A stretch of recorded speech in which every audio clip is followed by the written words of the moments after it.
Welcome to this video tutorial on how to use the Quick Edit Products feature in OnePatch. The Quick Edit Products feature is used to make the process of updating your product's quantity and price quicker.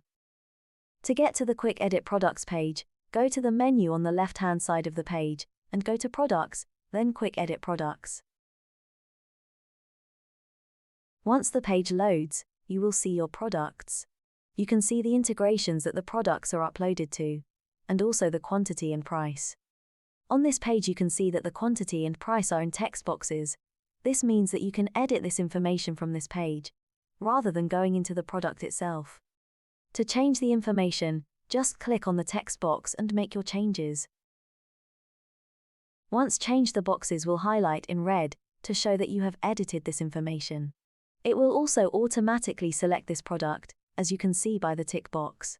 When you are happy with your changes, go to the top of the page and click Bulk Inventory Update. A pop-up will appear asking for confirmation to update the changes to all integrations. Just click Yes. This will start a background task updating all integrations. You can also bulk discontinue products and bulk upload to integrations from this page. And that's it. Thanks for watching, and be sure to check out our other video tutorials for more tips and tricks on how to get the most out of your OnePatch account.